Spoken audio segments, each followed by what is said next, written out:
जी तो बात करते हैं पीएसएल एडिशन 9 के हवाले से। लाहौर कलंदर जो पिछले 2 बार की चैंपियन रह चुकी है और अब की बार सारे मैचेस अपने हार चुकी है। 6 के 6 मैचेस लाहौर कलंदर बड़े ही बुरे तरीके से हारी है। इससे पहले लाहौर कलंदर पिछले 2 पीएसएल बड़े ही शानदार तरीके से जीती थी। लाहौर कलंदर की शुरुआत बड़ी खराब हुई थी। पीएसएल की हिस्ट्री में यह रहा है कि लाहौर कलंदर जीतती नहीं थी। एक बार फिर से उसी डगर पर आकर खड़ी हो गई लाहौर कलंदर। और जबकि बात करूं शाहिनशाह अफरीदी कप्तानी भी कुछ काम नहीं आ रही। अप्रोच की हम अगर बात करें तो इस पूरे पीएसएल में लाहौर कलंदर की अप्रोच मुझे कहीं से भी जीतने वाली लगी नहीं। मुझे लगता है कि उनकी फ्रेंचाइज लड़के ज्यादा खिलाने में इंटरेस्टेड है, ना कि जीतने में। उनके जो कोच आकिब जावेद हैं उनकी भी कोई ऐसी अप्रोच लगती नहीं है कि वो जीतने की तरफ जा रहे हैं या फिर उनकी कोई ऐसी एफर्ट नजर आ रही है। जहां लाहौर कलंदर को शिकस्त हुई है वहां मैं कहता हूं कि वो उनके ऊपर एक बुराई ऐसी आ गई कि उनका मेन बॉलर हारिस रऊफ भी इंजर्ड हो गया। कुछ दिन कबल आप लोगों ने देखा होगा कि उनके हाथ में शोल्डर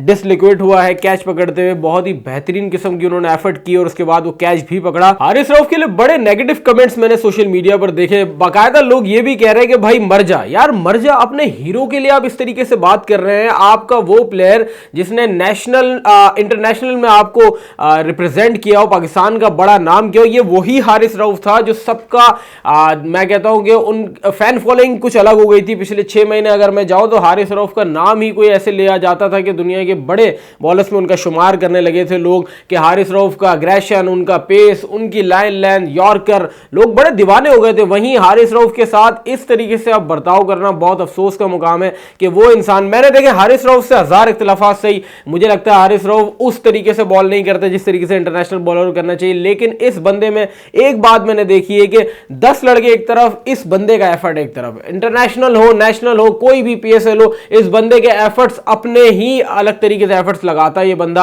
आप ये देखें उस बंदे के कैचेस देखें, पिछले 100 मैचेस में हारिस रऊफ ने एक कैच भी ड्रॉप नहीं किया।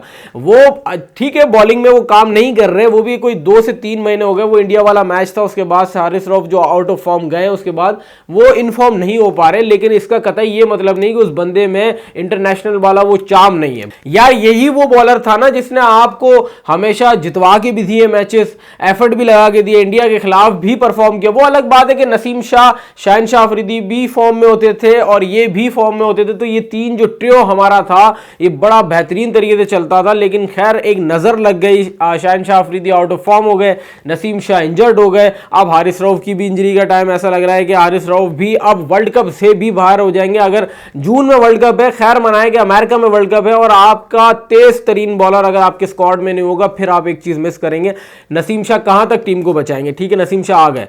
महेंद्र सिंह धोनी ने बड़ी एक अच्छी बात की थी कि जब आपका बुरा वक्त चल रहा होता है ना क्रिकेट में, तो सबसे बुरा फील्डर आपका कैच पकड़ता है, सबसे बुरा bowler, out of form bowler आपको आउट करता है। तो यार मतलब बुरा वक्त ऐसे ही हारिस रऊफ के ऊपर बुरा वक्त आया हुआ है।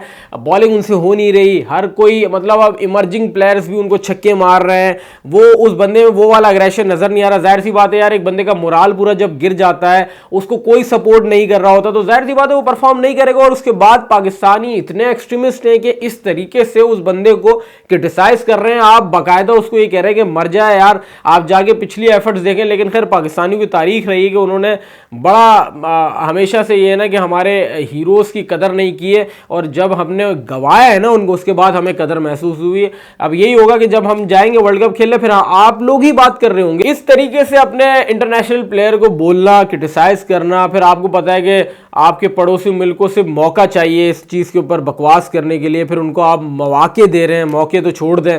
फिर इस तरीके से आप अपने खिलाड़ियों को एक एक प्लेयर को इस तरीके से रिप्रेजेंट कर रहे हो। फिर बाबर आजम हो, मोहम्मद रिजवान क्यों ना हो, आपने किसी को भी नहीं छोड़ना है। तो हारिस रऊफ को एक मौका देना चाहिए। अच्छा है वो इंजरी हो गई उनको, अभी इंजरी होगी, वो रेस्ट का टाइम मिलेगा उनको। ठीक है माजी में उनसे गलतियां हुई, वो टेस्ट खेलने नहीं गए, वर्कलोड ज़्यादा था, फास्ट बॉलिंग बहुत मुश्किल काम है, फास्ट बॉलिंग करना आसान नहीं है, वो भी 150 के पेस पे। जब बंदा कंटिन्यूसली 145 प्लस बॉल कर रहा होता है तो आप लोगों को तो घर की स्क्रीन पे बैठ के बड़ा आसान लग रहा होता है, लेकिन जब जोर लगता है ना भाई, कमर और हाथ जवाब दे देती है, पैर जवाब दे देते हैं। फास्ट बॉलिंग कोई आसान काम नहीं है। तो इस तरीके से रिमार्क्स पास करना अपने बिस्तर पर बैठ के, तो ये बहुत अफसोसनाक हमारे लिए एक बात है कि हम पाकिस्तानियों के लिए कि हम इतने शिद्दत पसंद हो गए। उम्मीद करते हैं आपको ये वीडियो अच्छी लगी। अगर वीडियो अच्छी लगी तो हमारे चैनल को सब्सक्राइब करें, वीडियो को लाइक करें, कमेंट सेक्शन में जरूर बताएं आपको वीडियो कैसी लगी। तब तक के लिए हमें इजाजत दीजिए। अल्लाह हाफ़िज़।